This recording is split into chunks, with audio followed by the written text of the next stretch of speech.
मैं भिक्षु धीरोज्योति, आप सभी का शुभचिंतक। सबसे पहले मैं भगवान से मंगल कामना करता हूँ कि आप सभी का जीवन सुखी संपन्न कुशल रहे। तथागत सम्यक संबुद्ध के पद चिन्हों पर चलकर, पथ पर चलकर, मार्ग पे चलकर आप अपने बच्चों के जीवन को उज्जवल भविष्य बनाएं और भविष्य को उज्जवल बनाएं। इसके लिए आपको नियमबद्ध रहकर पंचशील का पालन करना चाहिए। आप सभी भली भांति जानते हैं कि बौद्धों की परंपराओं के अनुसार वर्षावास का कार्यक्रम चल रहा है। वर्षावास जगह जगह लोग मना रहे हैं। सभी अपने अपने क्षेत्रों के बुद्ध विहारों में जाकर बौद्ध भिक्षुओं से ज्ञान वर्जन, ज्ञान अध्ययन पठन, अनुभव, एक सही दिशा लेने का काम कर रहे हैं। मेरे प्रिय देशवासियों, बौद्धों की परंपरा के अनुसार जो वर्षावास मनाया जाता है, इसमें सबसे बड़ी महत्वपूर्ण बात यह है कि भिक्षु को अच्छा समय मिलता है अध्ययन करने का, कुछ सीखने का, विपश्यना साधना करके एक अच्छा अनुभव प्राप्त करने का, और उसी अनुभव को भिक्षु द्वारा समाज में प्रसारित किया जाता है। और उपासक गणों को भी पूर्ण रूप से समय मिलता है भिक्षुओं के दिनचर्या को जानकर और भिक्षु के जो कार्य हैं परिचित होने का। और भिक्षु पूरे 9 महीने के अंदर जो भी कहीं से अनुभव लेते हैं भ्रमण करके, वो समाज के बीच में उसको प्रचलित करते हैं। मेरे प्रिय देशवासियों, हमारे देश के अंदर 2 व्यवस्थाएं तो बहुत सारी बनी हुई हैं, क्योंकि हमारे देश में वर्ण व्यवस्था लागू रही है सदियों से। हजारों साल तक ये हमारा देश वर्ण व्यवस्था का शोषक रहा है और शोषण का शिकार भी रहा है। जिन्होंने किया है शोषण, वो वाली बात ही आप भी जानते हैं, और जिनके ऊपर हुआ है ये भी आप जानते हैं। 5000 साल की गुलामी, जहां आम जनता को पढ़ने का मौका ना दिया गया हो, आम व्यक्ति को, गरीब व्यक्ति को खास तौर पर उसको कभी स्कूल जाने का अवसर ना दिया गया हो, उसको बराबरी में बैठने का अधिकार ना दिया गया हो, उसके साथ कभी सम्मानपूर्वक व्यवहार ना किया गया हो, ऐसी विकट परिस्थितियों से उठकर आया है ये समाज। जिस समाज में बाबा साहब अम्बेडकर जैसी महान शख्सियत ने जन्म लिया, और साथ ही उनसे पहले महात्मा ज्योतिबा फुले, माता सावित्रीबाई फुले,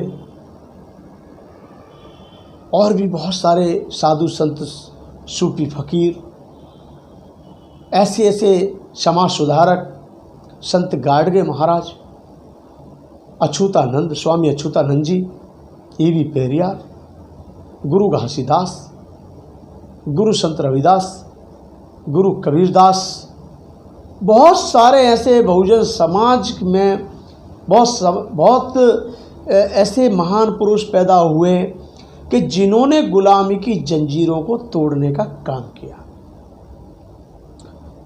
लेकिन कहीं ना कहीं उनके चाहने वाले और उनके मानने वालों ने उन महापुरुषों के विचारों को ना मानकर उनके नाम का तो इस्तेमाल किया, लेकिन कहीं ना कहीं समझने में अभी भी बहुत देरी की है और कर रहे हैं।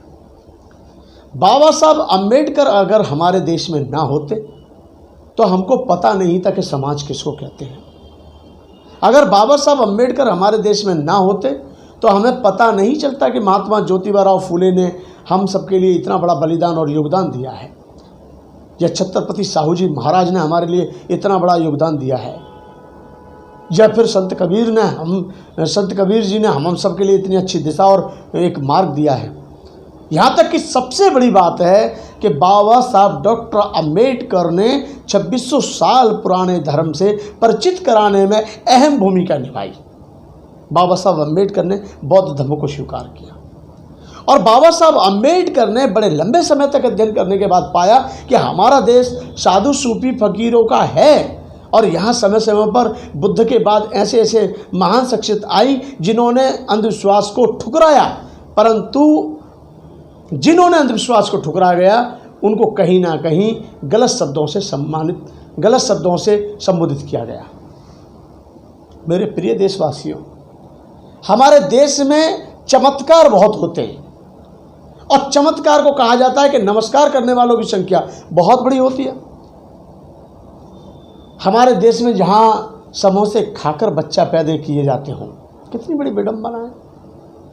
ऐसी ऐसी बातें सामने आती हैं कि लोग मजाक उड़ाते हैं। इस देश में विज्ञान की बात की जाती है, एजुकेशन की बात की जाती है, लेकिन अंधश्रद्धा को भी कोई छोड़ता नहीं है। अधिकारी बनना अलग है, अधिकारी इंजीनियर प्रोफेसर, लेकिन कहीं ना कहीं पत्थरों के बीच में जाकर के अपने आप को समझते हैं कि यहाँ भगवान मिलेगा। और जबकि संत कबीर के मानने वालों को ये अच्छे से जान लेना चाहिए कि उन्होंने क्या कहा है, पत्थर पूजे हरि मिले तो मैं पूजूं पहाड़, जिससे तो चाकी भली जिसका पीस खाए संसार। कितना बड़ा उदाहरण दिया है।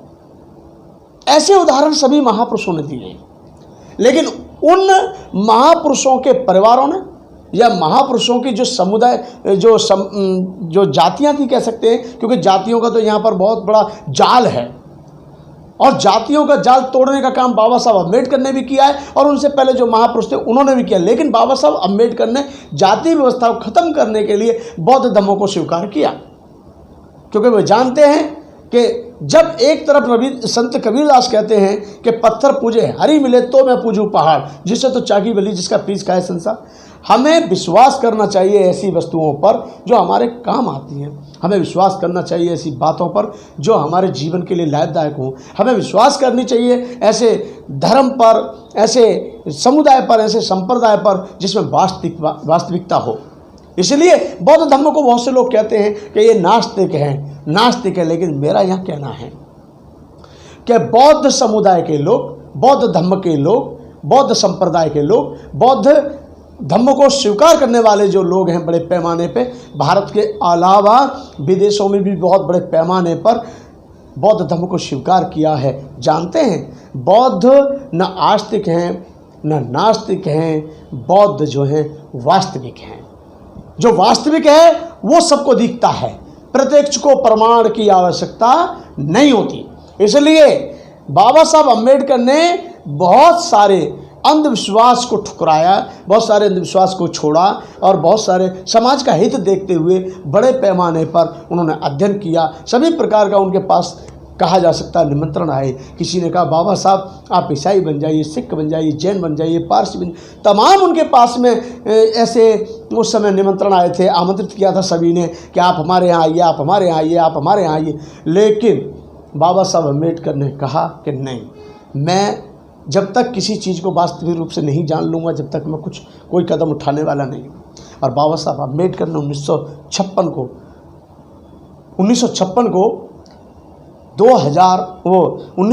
को 14 अक्टूबर के दिन और नागपुर की पवित्र भूमि पर, जो नागवंशियों की भूमि कहलाई जाती है, ऐसी भूमि पर लाखों की तादाद में बौद्ध धर्म स्वीकार किया और उनको भी धर्म दीक्षा देने का काम किया। आखिर वो समाज के लोग आज कहाँ पर हैं आप जानते हैं? जिसने बाबा साहब अम्बेडकर को थोड़ा भी समझा, वो परिवार में कोई व्यक्ति अशिक्षित नहीं रहा।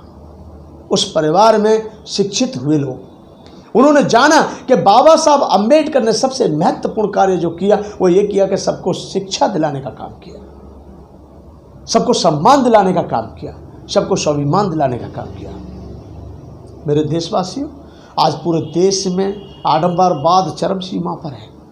कोरोना वायरस जैसी महामारी बीमारी से बहुत सारी कंट्रियां पीड़ित थीं। हमारे देश में भी बहुत बड़े पैमाने पर वो चला।